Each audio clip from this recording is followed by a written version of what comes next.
Prepare-se, você vai ouvir agora mais uma mensagem gravada na comunidade evangélica Casa Sobre a Rocha, na voz do pastor Carlos Martins.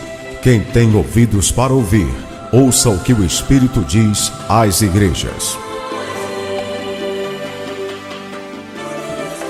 Abra sua Bíblia, irmão, por favor, lá em Mateus capítulo 5, nós estaremos terminando aquilo que a gente começou, falando do sal, falando da luz, onde Jesus nos declarou isso. Nós somos o sal da terra e luz desse mundo em trevas. Mateus capítulo 5, versículo 13, e eu vou disputar aqui com esse ventilador, porque toda vez que ele vira para mim, ele faz voar aqui meus papéis, mas eu vou vencer. Diz assim: vós sois o sal da terra, mas se o sal se tornar insípido, como que há de salgar? Para nada mais serve, senão para ser lançado fora e pisado pelos homens. Vós sois a luz do mundo. Não se pode esconder uma cidade edificada sobre um monte, nem se acende uma lâmpada e se coloca debaixo de uma vasilha, mas no candelabro, e ilumina todos os que estão na casa. Assim resplandeça a vossa luz diante dos homens, para que vejam as vossas boas obras e glorifiquem a vosso Pai que está nos céus. Que Deus, irmãos, nos abençoe com a sua palavra.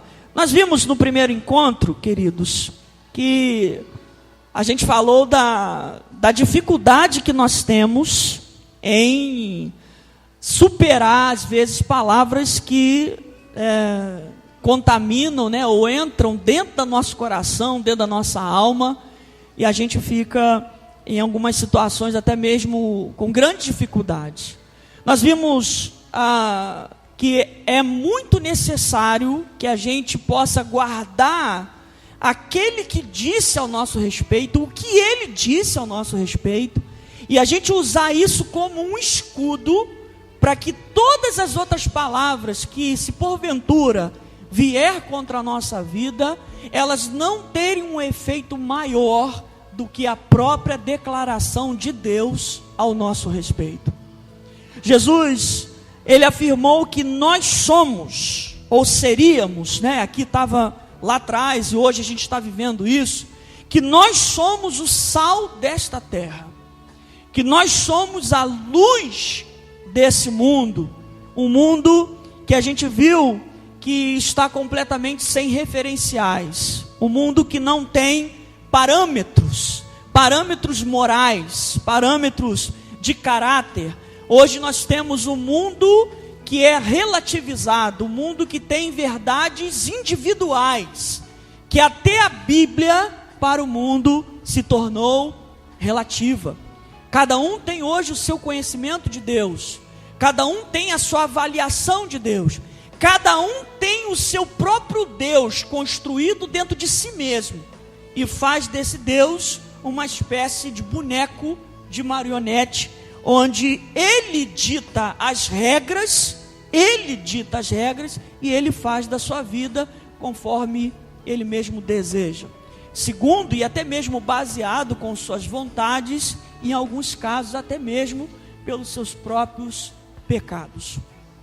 Jesus olhou para aqueles homens, irmãos, e viu neles uma grandeza que eu acredito que também está vinculada em nós, se somos verdadeiramente discípulos dele, se somos realmente cristãos verdadeiros. Ele falou que nós seríamos a luz desse mundo. E a gente viu as propriedades do sal, não precisa voltar aqui, se você quiser ouvir, tem lá no nosso grupo lá já gravado, a gente coloca lá para os irmãos poderem ouvir com mais calma. Mas assim, nós vimos que algumas propriedades do sal e o que ele representa e o que ele faz. A gente também deixou claro que nós não somos sal. Sal é um elemento químico, né? Um elemento que tem a propriedade de realçar o sabor. Jesus só fez uma analogia, uma comparação. Vocês são o sal dessa terra. Ele estava dizendo, olha, com a vida de vocês, com o testemunho de vocês, com o caráter de vocês, vocês irão dar gosto dar brilho, vocês irão alegrar a vida de muita gente. E a gente falou, irmãos, e viu que isso, claro que tem um preço a ser pago. Jesus deixou registrado para nós em João 9,5, ele diz, olha, enquanto eu estou no mundo, eu sou a luz do mundo. Mas aqui ele estava dizendo, olha, agora eu vou para o Pai e vocês são a luz do mundo. Mas o fato, queridos, é que nem todas as pessoas, elas gostam de ser iluminadas. Você já viu, por exemplo, você deve ter ouvido o caso de que assim, olha, eu quero te contar uma coisa, não sei que isso não é muito agradável, mas eu vi o teu marido te traindo. Tem esposa que prefere viver na treva. Não, isso é coisa da tua cabeça, eu não quero nem saber. Nem me conta nada porque eu não quero saber. Nem todas as pessoas, elas têm vontade de sair de uma condição que ela já entende que é boa. Já é aquela área de conforto, aquele habitat que foi construído de uma forma em que ela se sente segura, mesmo que esteja completamente nas trevas. Há pessoas que, quando vêm para a igreja, quando começam a congregar, e o Espírito Santo começa a tocar no coração, e ele toca, né? A palavra é uma espada, ela é mais cortante do que uma espada de 2 gumes, e ela começa a penetrar e a cortar em nós, ela começa a nos ferir, mas essa ferida é para que a gente possa ser curado. Mas tem pessoas que preferem continuar em trevas. Nós vimos, irmãos, para que serve a luz? A luz serve para iluminar, guiar e indicar o caminho. Iluminar o caminho do nosso semelhante, das pessoas que estão à nossa volta. Nós fazemos isso com os nossos filhos. Nós dizemos para eles o que é errado e nós indicamos e apontamos para eles o que é certo. Mas nós também sabemos que no final dessa equação, né, de vai ou vem, de mandar e desmandar, a gente sabe que eles é que farão as suas escolhas. E nem sempre escolhe o conselho do papai ou o conselho da mamãe. Mas nós, irmãos, com essa propriedade de luz, nós não podemos deixar jamais de brilhar e iluminar essas pessoas que estão à nossa volta. O Salmo 119, a gente viu no versículo 105, diz: lâmpada para os meus pés é a tua palavra e luz para o meu caminho. O salmista declarou isso abertamente, dizendo que a palavra do Senhor era lâmpada para os seus pés e luz para o seu caminho. Você já fez uma caminhada no escuro? Você já acordou na sua casa de madrugada, tinha de repente faltado luz e você tentou achar alguma coisa no escuro? A Bíblia, ela é como um farol que ilumina e faz com que a gente ande em terreno seguro, não em terreno escorregadio, terreno perigoso, onde a gente não sabe sequer com quem nós estamos andando e sequer o lugar para onde nós estamos indo.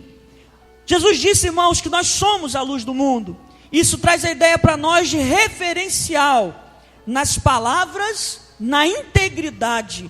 Nós precisamos ser referencial de Deus no nosso jeito de viver, nas nossas escolhas, nas nossas palavras, na nossa integridade. Se tem algo que nós hoje estamos carentes na igreja brasileira, são de crentes íntegros, crentes que não têm o que esconder em suas vidas.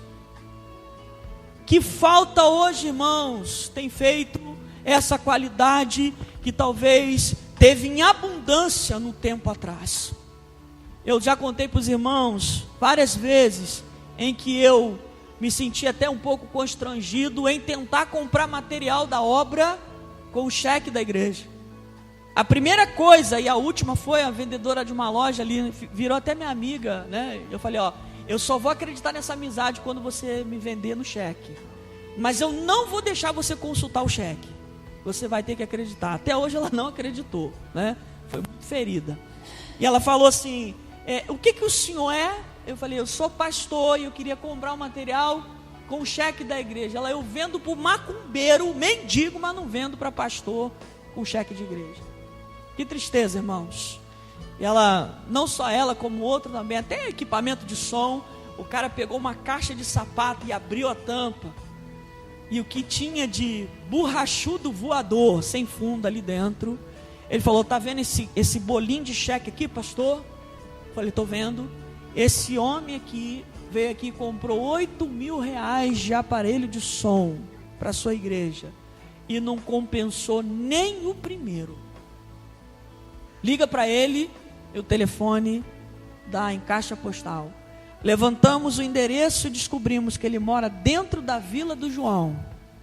E eu não me sinto à vontade de ir lá cobrar o cheque. Tomamos um prejuízo.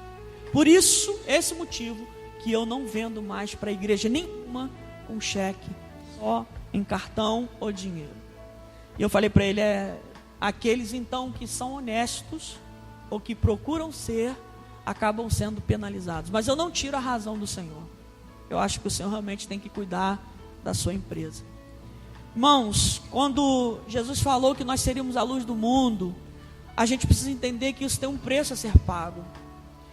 Há uma grande necessidade de que essa luz que precisa ser refletida no nosso rosto, ela precisa retratar uma comunhão direta com Cristo, com ações diretas aplicadas a nós, com um tipo de integridade que tem que ser de forma que não cause qualquer tipo de escândalo.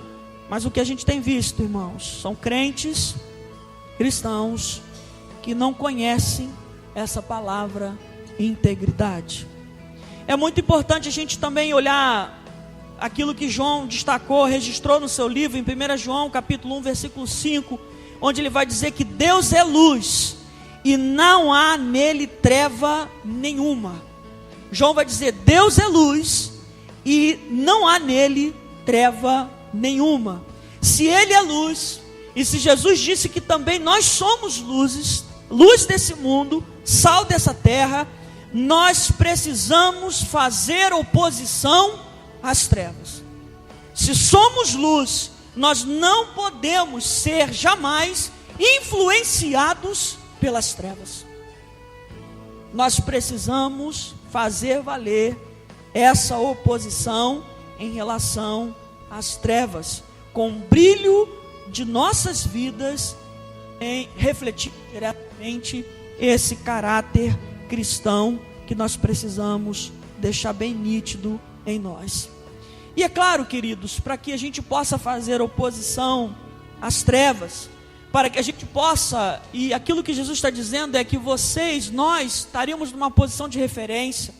Ele fala que a luz que era acesa dentro das casas em Israel, em Jerusalém, elas não eram colocadas debaixo da cama, debaixo da mesa ou debaixo de uma vasilha, mas eram colocadas no candelabro ou no velador, onde aquela luz iluminava todos que estavam naquela casa.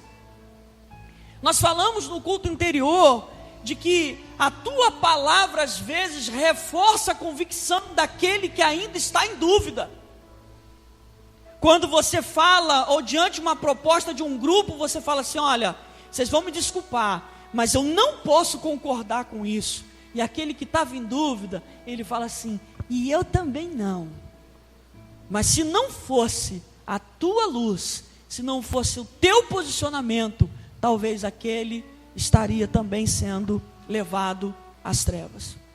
Se nós, irmãos, estaremos no lugar de destaque, se nós somos referência desse mundo sem parâmetros, há uma necessidade que eu acredito que é emergencial de nós nos prepararmos para sermos vistos. Hoje nós temos uma cultura no meio cristão de que assim, eu conhecendo o poder de Deus, eu não preciso mais estudar. Eu participando de uma vigília, de reteté, de fogo no pé, fogo nas ventas, fogo onde tiver, eu não preciso estudar. Há uma cultura, queridos, que traz uma ideia de que assim, eu preciso, ou melhor, uma cultura que nós precisamos construir, né? Nós precisamos realmente nos preparar para aquilo que Deus deseja fazer. Quando a gente pega os grandes personagens da história, a gente vai observar que 99% deles tinham uma formação. Quando Martim Lutero, por exemplo, antes da reforma, ele foi enclausurado durante 15 a 20 anos, ele tinha formação em doutorado em teologia. Ele sabia e ele conhecia as Sagradas Escrituras na língua original, tanto no grego como no hebraico. E Martim Lutero teve a capacidade de fazer a primeira tradução da Bíblia para a língua alemã. E que foi o despontar da separação da Alemanha da igreja perversa, dominante da época. Sabe por que eles se separaram dessa igreja perversa? Porque eles tiveram contato com a palavra de Deus na sua língua original, melhor, na sua língua nativa. Mas tem alguns que dizem assim, não, mas para que eu tenho que estudar? Para que eu tenho que me preparar? Deus, ele já me deu a salvação.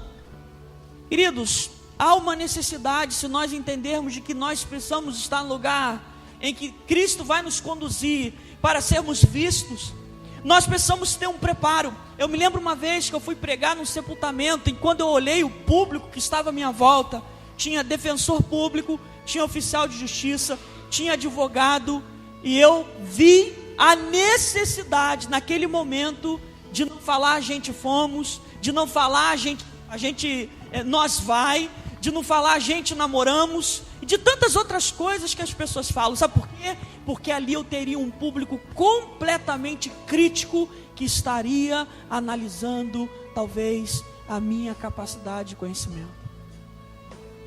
Quando Martim Lutero aproveitou aquele tempo onde queriam arrancar sua cabeça, ele pediu que levasse para ele os livros, e ele conseguiu fazer a tradução da primeira Bíblia na língua onde a Igreja Católica definia como língua profana, onde todas aquelas pessoas tiveram contato com a Bíblia e puderam ler sozinha, sem intermediários.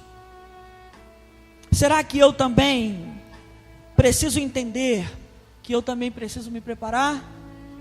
Às vezes as pessoas usam um discurso assim, mas eu já estou tão velho, querido. Quem é velho é o diabo, que tem mais de 10 mil anos. Você está um pão ainda. Minha avó que falava isso, né? Você é um pão. E os outros adjetivos, que ela é um pedaço de mau caminho. Eu nunca consegui entender, mas depois eu entendi o que ela estava dizendo, né? Quem ficou velho é o diabo. Quem fica velho é aqui na mente quando a gente passa ou para de acreditar naquilo que a gente pode fazer. Eu tenho uma professora que eu estudei na pedagogia com 90 e tantos anos, ela já está com 100. E ela fala assim, o que eu vou fazer? Eu vou ficar em casa esperando a morte chegar? Eu vou dar minha aula. E detalhe, o marido dela vinha e encontrava com ela na porta da sala ainda com um ramo de flores. E ele era mais velho do que ela, acho que ele tinha uns 100 e alguma coisa, 110 anos. Lúcida, professora, e ela falou, Carlos, olha, essa semana eu terminei o meu doutorado em pedagogia. Que legal, irmãos. Sabe, eu acredito que o nosso preparo, a nossa capacidade, o nosso conhecimento, a gente nunca pode enxergar que é tarde demais. Que conversa é essa? Quem foi que colocou isso na nossa cabeça? Sempre há oportunidade que eu possa o quê? Crescer, descobrir coisas novas, ampliar o meu entendimento. E Jesus fala isso, olha, você vai ser colocado no local de destaque. As pessoas serão iluminadas através da sua vida. E é claro que há uma necessidade de eu me preparar, e você também, aproveitando as oportunidades. É muito interessante também a gente perceber, queridos, que ele falou que nós seríamos a luz do mundo. Assim como o sal dentro do saleiro não tem quase efeito nenhum, ele precisa sair do saleiro, ele precisa sair do local onde está a aglomeração de sal. Eu acredito que também na questão da luz, Jesus disse: olha, vocês são a luz do mundo. Brilhar dentro da igreja é muito fácil. Refletir luz dentro da igreja é mais fácil. Mas eu quero ver como vai ser a tua reação e a minha, quando Deus nos levar às mais densas trevas dessa sociedade. Tem crente que chora, ele: Senhor, me tira daqui, eu não estou aguentando mais. É tanto ímpio, tanta coisa ruim.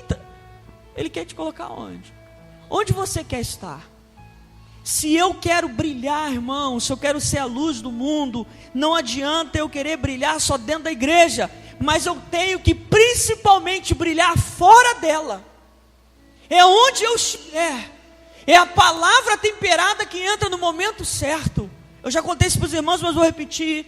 E o professor, uma vez na faculdade, ele estava falando sobre questão de gênero, questão de nós termos uma aceitação, de nós respeitarmos. Até aí eu acredito que realmente nós temos que respeitar a posição e aquilo que a pessoa escolhe ser para a sua vida. Nós precisamos respeitar a pessoa como ser humano. Mas teve um momento da aula que ele falou assim: a gente precisa encarar como normal. Por exemplo, uma menina que eu conheço, que foi para os Estados Unidos, arrancou os seios e voltou como homem. Aí eu: professor, o senhor me permite discordar do senhor? Ele: pois não, Carlos, pode falar. Eu até entendo que nós temos que respeitar a decisão dessa moça. Eu até entendo que ela tem liberdade para fazer o que ela quiser com a vida dela. Mas o Senhor dizer para nós que isso é normal, aí não dá. Normal fosse se ela casasse com um homem e tivesse filhos. Acabou a aula, irmãos. Acabou a aula. Houve ali, todo mundo começou a falar, e um defendia, outro era contra, e um afirmava, e aí aqueles que estavam ali, até mesmo que não se revelavam, acabaram se revelando, né? E acabou a aula. Mas você percebeu que uma palavra, na hora certa, desconstruiu na cabeça daqueles jovens que estavam ali uma informação completamente errada. Eu acredito que a luz de Cristo brilhou ali. Eu quase que apanhei, mas deu uma brilhada ali naquele momento. Sabe, nós, irmãos, precisamos ter essa coragem, não ter medo de se posicionar. Se Jesus falou: olha, vocês são a luz do mundo, é claro que Ele vai querer nos usar, talvez nos momentos mais negros, mais turvos da nossa vida. Talvez nos lugares mais tenebrosos, Ele vai querer usar você. Nem que você seja uma lanterninha. Nem todo mundo tem ainda a capacidade de ser um farol, um refletor de estádio. Talvez você está com aquela lanterninha, mas aquela lanterninha, onde está muito escuro, faz toda a diferença. Quanto mais escuro, mais a nossa luz ficará em evidência. Ficará em evidência. Em 2 Coríntios, irmãos, capítulo 3, versículo 13, Paulo vai dizer assim: e não somos como Moisés, que punha um véu sobre a sua face, para que os filhos de Israel não fitassem o fim daquilo que desvanecia. É muito interessante essa referência que Paulo faz em relação a Moisés. E nós conhecemos um pouquinho da história. Moisés, quando desceu do monte com as tábuas da lei, todos os filhos de Israel olhavam para ele e viam o seu rosto brilhando. Só que aquele brilho, ele ia o quê? Diminuindo. E o povo de Israel percebia que o brilho no rosto de Moisés estava diminuindo. Qual era a atitude? Isso é uma crítica que Paulo faz ao líder Moisés. Qual era a atitude que Moisés deveria ter? O brilho está diminuindo, eu vou lá recarregar a minha bateria. Eu vou lá recarregar a minha lanterna. Não, ele pegava e colocava um véu, talvez pela grande necessidade, pelo excesso de trabalho, mesmo que o brilho ia diminuindo, Moisés tampava para que ninguém mais observasse que ele estava com semblante apagando. Eu acho que esse texto, queridos, ele é fantástico. Eu acho que ele se encaixa diretamente na realidade da igreja brasileira hoje. Quantos e quantos crentes têm usado algum tipo de véu em suas vidas? Véu que traz para nós o sentido aqui, talvez, de ações religiosas. Crentes que já não têm um contato com Deus. Tem um louvor aí que eu gosto muito, que é novo, aí que tem saído, que fala: quanto tempo você não para, não gasta um tempo comigo, você está muito ocupado. Eu não sei quem que canta esse louvor, mas eu ouvi e falei: caramba, que louvor legal, que louvor que profundo, né, que toca, porque nós podemos estar tão ocupados até com as coisas da igreja que a gente não lembra de buscar a Deus. Quantas vezes eu me pego nessa situação, tanta coisa para fazer, e vai ali, compra isso, compra aquilo, trabalha e faz isso, faz uma visita, faz outra, e chega um momento assim: quanto tempo que você está nesse ativismo, nessa correria, e você não para falar comigo?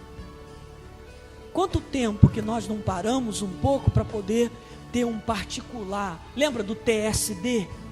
Tempo a sós com Deus? O tema da campanha aí do ano passado, ano anterior. Quanto tempo? Sabe? E aí o que a gente faz? Dentro desse ativismo, dessa correria da vida, nós colocamos véu. Nós colocamos um tapa, uma enganação na nossa consciência. Tem gente que dá um dinheiro a mais para a igreja para poder compensar: eu não estou vindo no culto, né? Eu vou dar uma oferta maior. Está errado, né? Tem gente que cria uma espécie assim: poxa, eu faltei o culto essa semana eu tenho que ir lá no monte, eu tenho que fazer as pazes com Deus. Está errado. Não, agora eu tenho que usar uma roupa completamente mais santa. Sabe quem é? Eu estou meio carnal. Está errado. A nossa relação com Deus precisa ser relação de noivo. Precisa ser uma relação íntima. Precisa ter um tempo em que eu possa conversar com Ele, falar das minhas demandas, falar das minhas dificuldades, falar das minhas tentações. Eu não posso encobrir isso. Eu não posso tentar tampar isso com um pano, porque eu posso até esconder de você, mas eu não consigo esconder dele. Moisés conseguia esconder do povo, colocando o véu, mas lá no seu interior ele sabia: ó, já está na hora de eu subir lá e falar com ele de novo. Está na hora. Irmãos, eu vejo essa questão do véu com crentes com vida encobertas, vida dupla, falta de transparência, crentes com fé fingida, que naquele dia poderão ter uma surpresa muito grande: não vos conheço, apartai-vos de mim, vós que praticais a iniquidade. Você já parou para pensar que iniquidade é diferente de pecado? A iniquidade é o pecado concebido diante da verdade. Eu sei pela palavra que fazer isso é pecado, e mesmo assim eu faço. A Bíblia chama isso de iniquidade. O homem iníquo, que conhece que não pode fazer, mas mesmo assim ele faz. Quantos estão, queridos, acorrentados pela iniquidade? Estão vivendo uma fé completamente fingida. Nós temos a proposta de Deus de ter uma vida com Ele completamente transparente. Nós temos hoje uma grande parcela de crentes com falta de arrependimento, que muitas vezes escolhem encobrir os seus erros, mas não têm a vontade de consertar. É uma espécie de véu na realidade que não queremos consertar. Há pecados que se tornaram na nossa vida como um café da manhã, onde, se eu não tomar, vai me dar até algum tipo de problema. Acostumamos, ficamos interagidos com esse pecado. Ele se agregou em nós e nós não conseguimos nos desprender mais. Sabe por quê? Porque falta comunhão com o Pai. Ele disse que eu sou luz, mas eu não posso esquecer que Ele se declarou como Pai das luzes. Eu tenho que falar com o Pai. E quanto mais eu me aproximo do Pai das luzes, da luz maior, mais eu enxergo a necessidade de me arrepender. A necessidade de eu confessar para Ele aquilo que talvez já se agregou como parte da minha vida. Quantos e quantos irmãos estão aí até o pescoço acorrentados, vivendo uma vida cheia de pornografia, de pecado, infidelidade conjugal e tantas outras coisas mais. Estão com um véu, não só no seu rosto, mas no seu coração. E Deus está de um lado do véu e Ele está do outro. Não há qualquer tipo de comunicação com Deus, enquanto esse véu, que nós podemos apelidar de pecado, não for retirado. Nós, queridos, colocamos o véu da religiosidade, do ativismo. Às vezes colocamos o véu para que as pessoas não vejam o nosso rosto, para que elas possam enxergar a gente de uma outra maneira. Às vezes colocamos o véu da falsa santidade. Crente que é muito espiritual, que vê muita coisa, que Deus mostra muita coisa, eu já olho com um pouco de desconfiança. Tem alguma coisa errada aí. Tem alguma coisa errada aí. Crente que faz muita questão de ser visto, de ser notado, de estar sempre como primazia na igreja, tem alguma coisa aí errada. Porque a minha Bíblia me aponta que importa que eu diminua e que Ele cresça. Então eu não tenho que estar preocupado em aparecer, eu tenho que estar preocupado em desaparecer, para que Ele possa realmente brilhar através de mim. Quantos irmãos estão nessa condição? Mas se a gente entender que se buscarmos a Deus verdadeiramente, a sua glória refletida em nosso rosto cobrirá e perdoará todas as nossas imperfeições. Eu acredito que Deus faz um convite para eu e para você, irmão. Não coloque o véu, busque a Deus e deixe a glória de Deus estar ali brilhando, porque essa glória vai tampar todas as nossas imperfeições. É a glória dele, é o brilho dele que precisa refletir no nosso rosto como um espelho. Quanto mais eu olho para ele, quanto mais eu busco a ele, mais esse brilho reflete para todos que estão à minha volta. Não foi isso com Moisés? Subia, descia, todo resplandecente, mas aquele brilho não era dele, foi porque ele estava na presença do Deus Todo-Poderoso. Quanto mais presença de Deus eu busco para a minha vida, irmão, mais as minhas imperfeições, elas desaparecerão. Sabe por quê? Porque eu vou enxergar e vou confessar a Ele. Nós precisamos ter essa coragem, queridos. Nós precisamos ter essa busca. Por que que o brilho diminuía? Você já parou para pensar que havia ali uma necessidade, talvez quase que diária, dele subir e buscar a presença de Deus, ou entrar ali no tabernáculo? Havia uma necessidade, era semelhante ao maná que Deus deu ao povo israelita, e disse: olha, vocês não devem pegar mais do que a porção do dia. E o povo rebelde, desobediente, queria fazer estoque, e no outro dia estava cheio de bicho, o maná que eles não deveriam ter acumulado. Nós não podemos acumular, irmãos, nós não podemos achar que possamos buscar Deus hoje, e essa busca de hoje vai valer para um mês. Ele fala da necessidade de nós termos essa busca diária. É o nosso momento devocional. E você não precisa ter um lugar só exclusivo para você fazer. Você pode fazer em todos os momentos que você está disponível. Eu, e muitas vezes, faço no trem. No trem. Não tem lugar para mim, eu sento no chão. Estou igual o povão lá mesmo, né? Mendigão. Vem andando no trem, cuidado para não pisar em mim. Sento, abro minha mochila, pego a minha Bíblia. Daqui de Campo Grande para Central, 50 minutos, mais ou menos. 50 minutos lendo a palavra. Nós não precisamos, já que a gente tem essa vida moderna, essa correria, eu preciso aproveitar os momentos disponíveis. Essa busca, queridos, ela precisa ser diária, mas nós precisamos entender os princípios que Deus estabelece. Um deles é: buscar-me-eis e me achareis, quando me buscardes de todo o vosso coração. Serei achado de vós, diz o Senhor.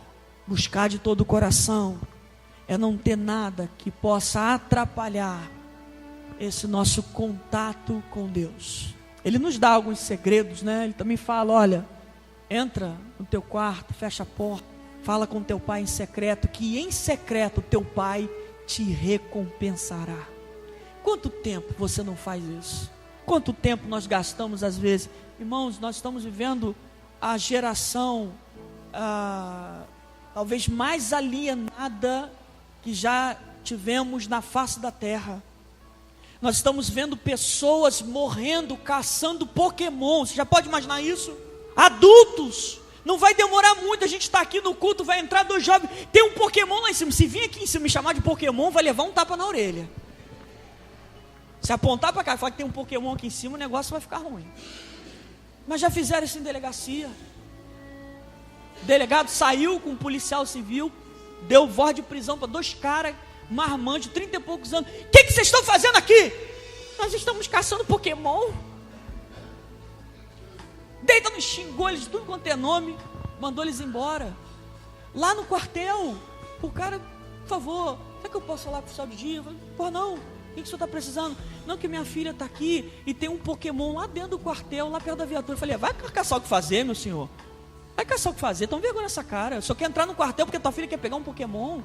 Manda ela pegar um livro, livro é bom, muda o nome. Pokémon não, livro é bom, pega um livro.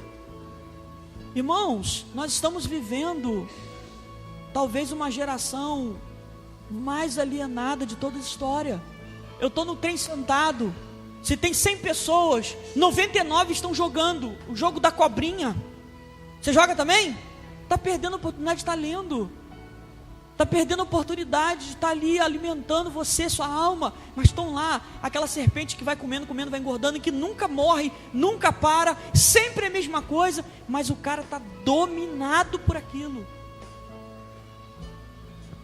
E aí, pega um camarada desse, pede para ele escrever uma redação. Talvez nem saiba escrever. Nós estamos, eu acredito que a gente está perdendo, talvez o controle até da nossa própria vida. Quantos que a gente já viu aí que morreram, acidente de carro, atropelado, a chinesa que caiu no rio, caçando aí o tal do Pokémon. Será que também nós não precisamos, irmãos?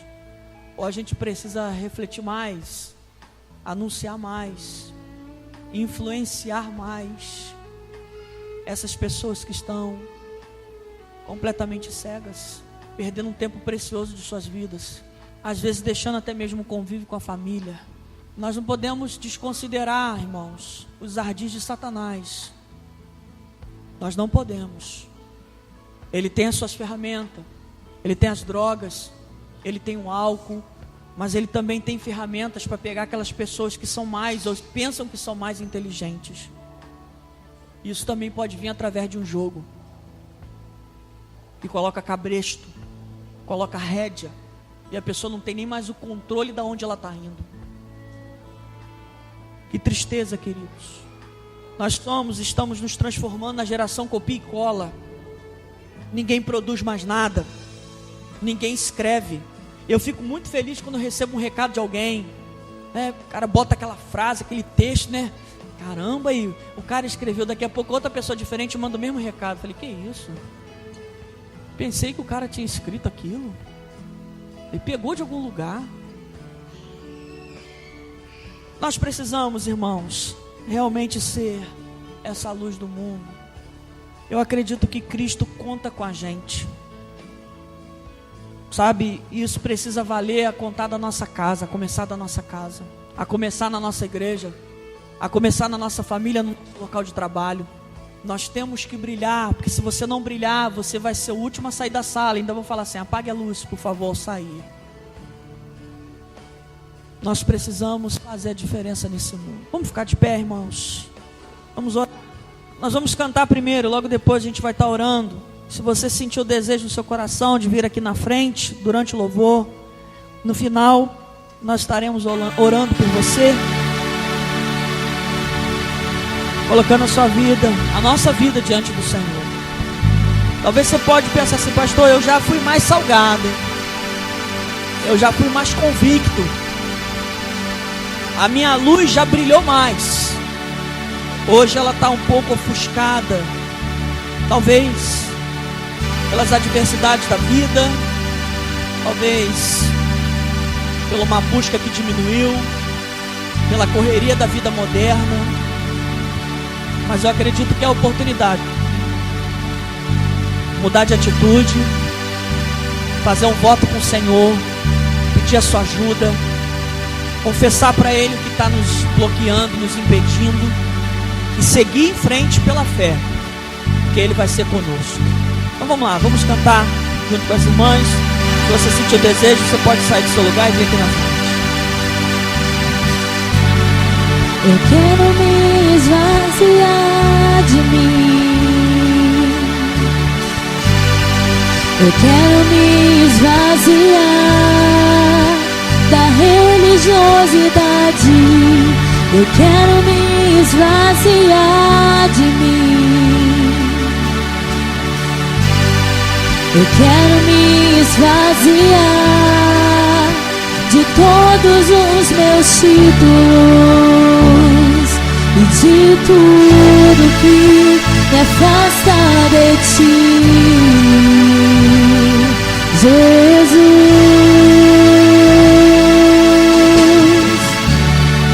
Eu quero me esvaziar de mim.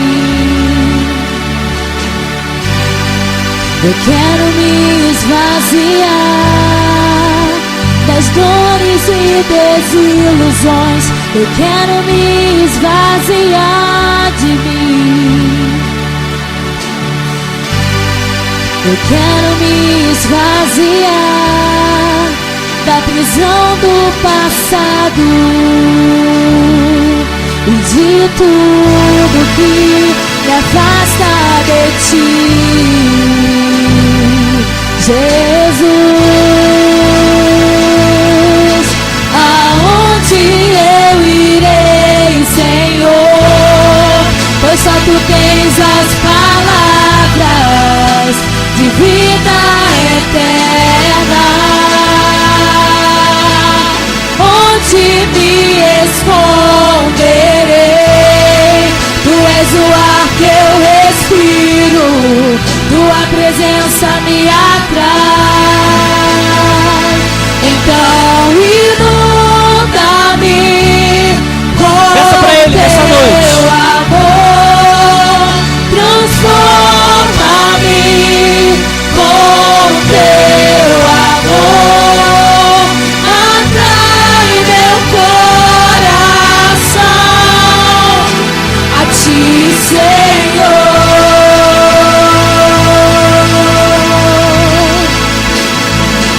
Peça para Ele. Move-me com teu amor e usa-me para o teu louvor. Ensina-me a ouvir o teu coração.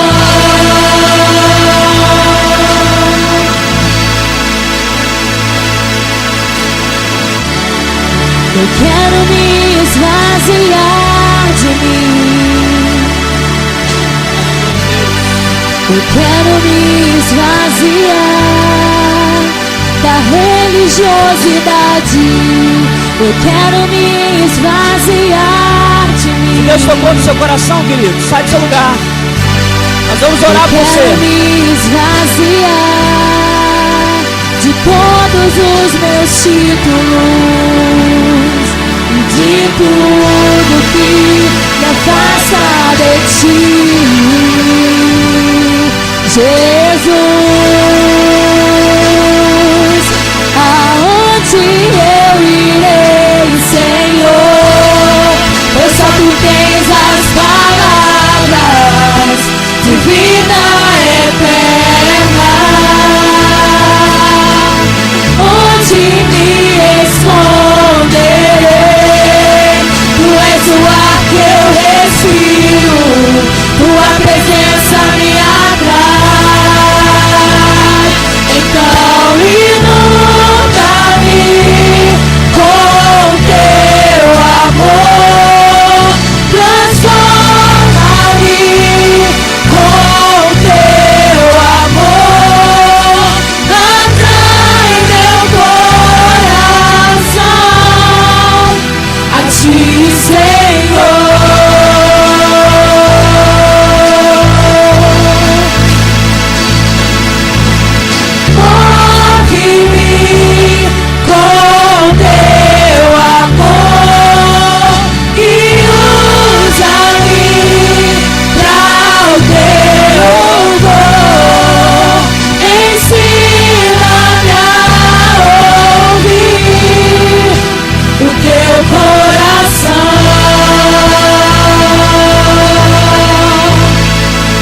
Esvazio, Senhor, me leva em teus braços de amor. Eu me esvazio, Senhor, me leva em teus braços de amor. Ó Senhor Deus, nós queremos colocar nossa vida em tuas mãos. Nós podemos sentir, Senhor, a tua presença nesse lugar. A tua presença que nos aquece, Senhor. A tua presença que nos confronta, mas estende a mão para nos tirar, Senhor. Talvez do poço, do buraco que nós nos encontramos, ó Deus. Ó Deus, muito obrigado pela tua graça e tua misericórdia, Senhor.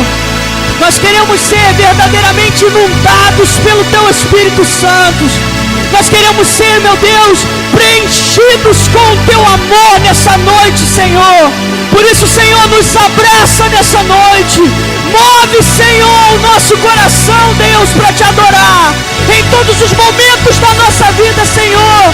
Que o Senhor possa nos usar como luz, como sal dessa terra, Senhor.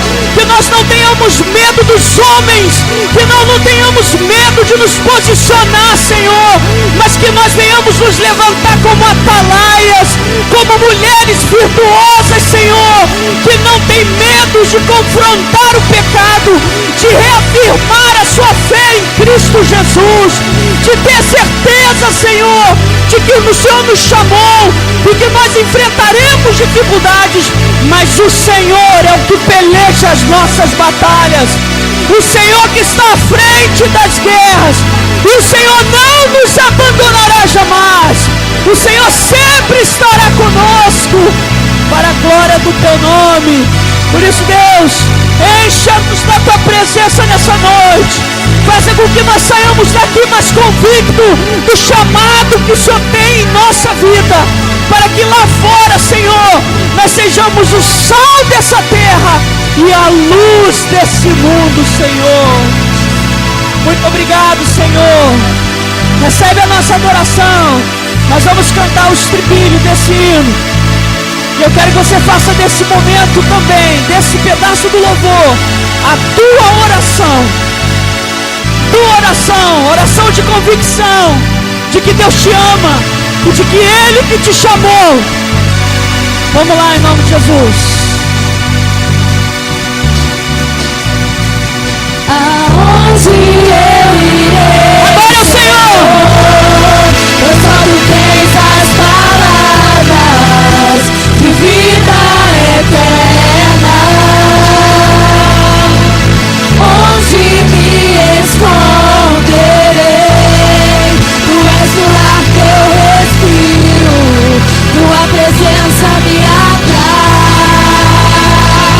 Então inunda-me. Pensa com fé, pensa com fé.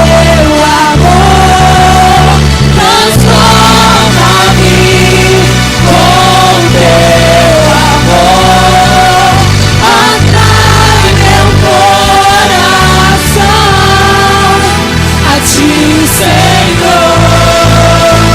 Sente o toque do Senhor na tua alma.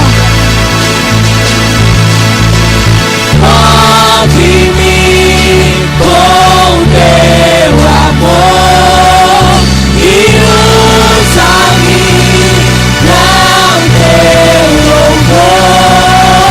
Ensina-me a ouvir o teu coração.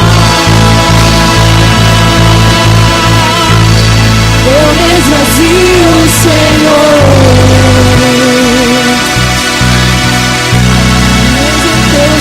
De amor, eu me esvazio, Senhor. Me leve em teus braços de amor. Você pode dizer: eu me esvazio. Eu me esvazio, Senhor. Me leve em teus braços de amor. Eu me esvazio, Senhor. Adore o Rei. Me leve em teus braços de amor.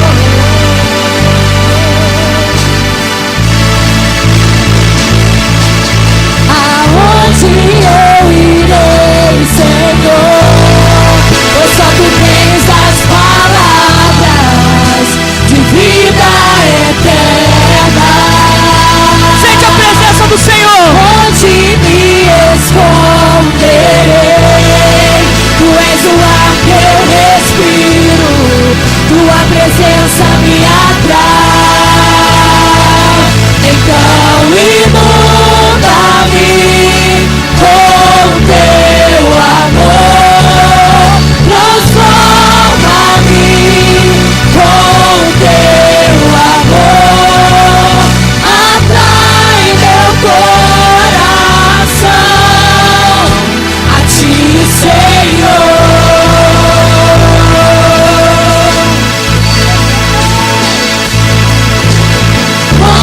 Move-me com teu amor e usa-me para o teu louvor.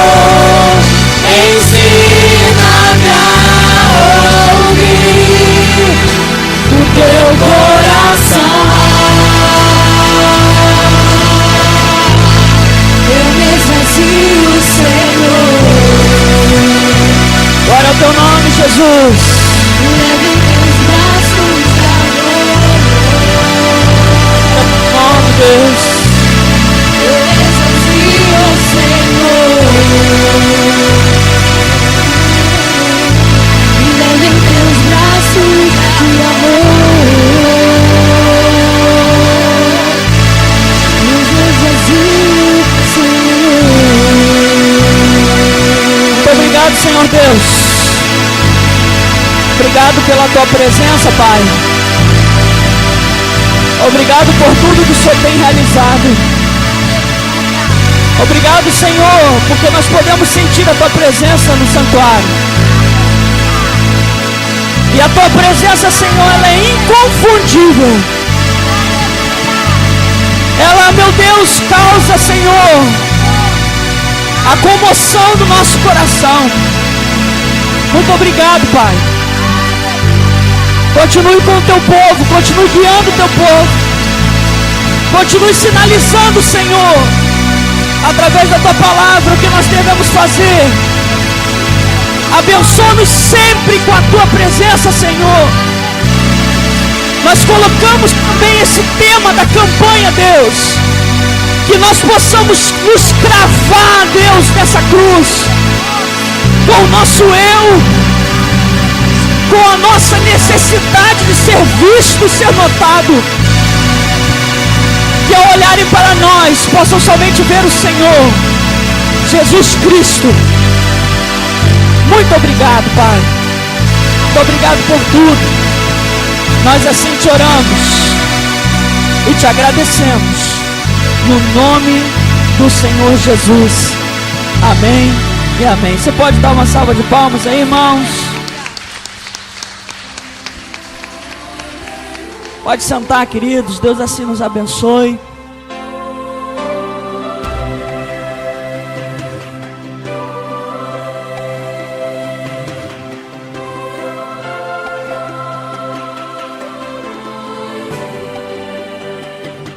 Você acabou de ouvir mais uma mensagem de Deus, do pastor Carlos Martins, pastor presidente da comunidade evangélica Casa Sobre a Rocha. Nossos cultos, todas as quintas e domingos, às 19 horas.